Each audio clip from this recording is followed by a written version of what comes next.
Hello, I'm Bruce Zimmerman, and this is the Open Line Garden Show podcast for this week.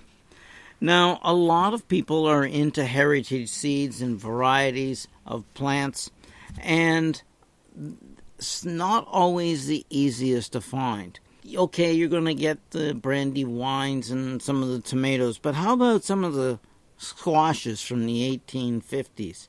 Or some of the European varieties of vegetables, or maybe Chinese cabbage. There are all these old varieties that are available that you can grow. So it's just not, I'm going to grow the old varieties of tomatoes. There are many others. And Heritage Harvest Seeds puts out an annual catalog. They're out of Manitoba, actually Carmen, Manitoba. I'm going to give you the phone number, and because I figure you're going to want to talk to them. 204-745-6489, and you want one of these catalogs. Now, they also have a website called Heritage Harvest Seed, all one word, .com. So, you can go there, take a look at it, and see. And what I liked was, I went and I said, I'm going to page through here, and I'm going to stop randomly, and that's what I've done. And they even do lettuce, which I thought was kind of cool, because they have speckled lettuce from 1799. Wait a minute, that's what I call old. That's older than me. And what this was an heirloom lettuce. It was brought to Waterloo County, Ontario, by covered wagon from Lancaster County in Pennsylvania in 1799 by the Martin family. Don't you like this? The seed was obtained from the Urus Martin and Martin Russler and sent to Seed Savers Exchange in Dakota, Iowa. And it's a butterhead type. It's got reddish-brown speckles on it on green leaves. A lot of people probably think it's got rotten spots on it, but it's been around since 1799. You want some of those? They've got seed. But I also noticed muskmelon, and I like muskmelon. And they had banana. Now, I've only heard about banana, but I thought it's kind of cool. It was grown in North America before 1885, and it's an oblong banana-shaped fruit.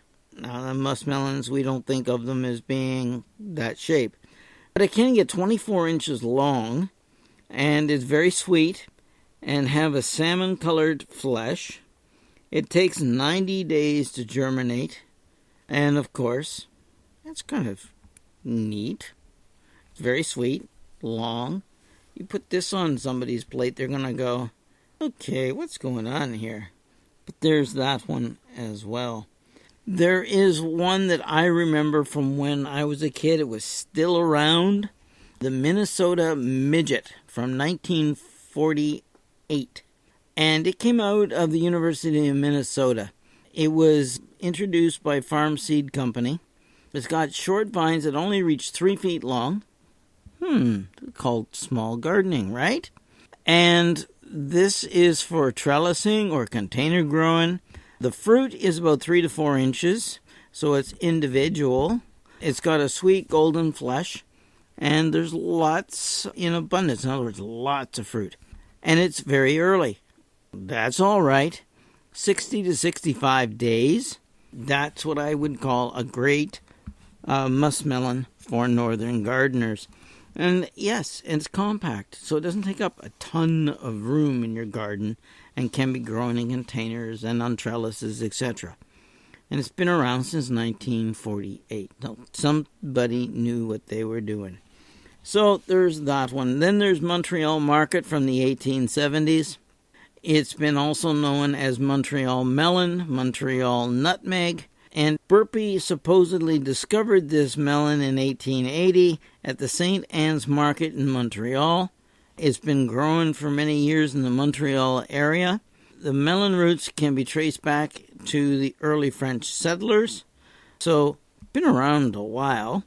And it's often been found and growing and used to grow along the western edge of Montreal between the St. Lawrence River and Mount Royal. This area has a microclimate, and it allowed the melons to grow and reach their full potential. The melons themselves average about 4 to 5 pounds. The flesh is green, very delicious if you pick it at its prime, and it's an 85-day melon.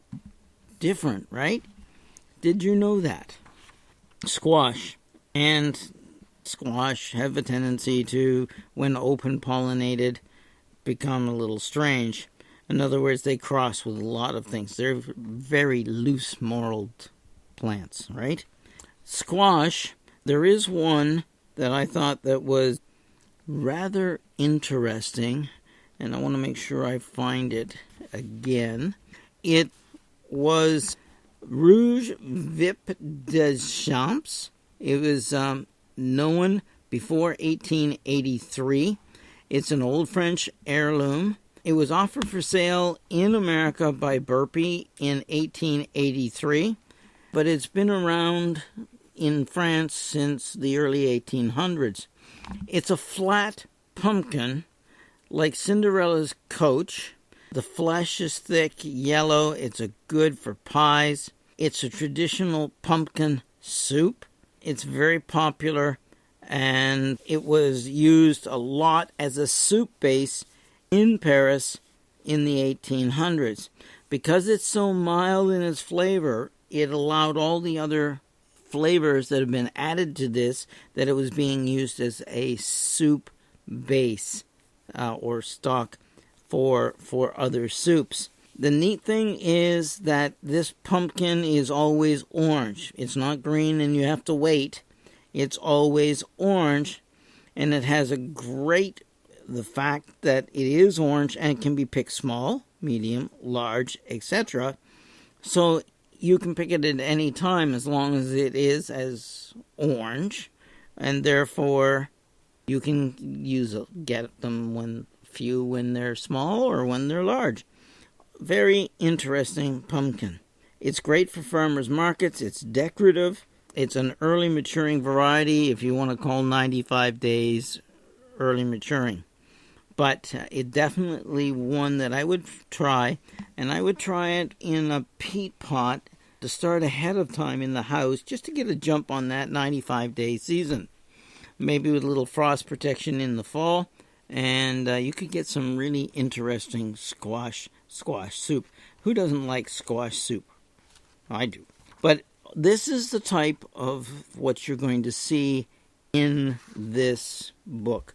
Now, there is New Zealand spinach in here. There are a ton of tomatoes. And let me just put it this way. There's too many to mention, but I'll throw this one in here. Aunt Ruby's green, German green, banana legs, bear claw, Beaver Lodge slicer, bison, black cherry, Ashley, Bonnie Best, 1908, still being used today. It's still considered one of the great classics. Black Crim is in here. So there are a tremendous amount, and that's only in the A's and the B's. Goes through the whole alphabet in order to give you a great wide selection of tomato seeds. Heritage that you can go and start. So I would take a look at that. It is Heritage Harvest Seed, Carmen, Manitoba, R0G0J0 204 745 6489 and heritageharvestseed.com. There are no GMOs, there's no hybrids, they're all naturally treated seeds. So, and I mentioned vegetables, but they also have flower seeds as well. So take a look. I think this one is going to really sort of knock your socks off if you're into anything heritage, non-GMOs, etc. Okay, so take a look and enjoy. I mean, it's great reading, never mind buying them and growing them and eating them. That's always good too. I'm Bruce Zimmerman. This is the Open Line Garden Show podcast for this week.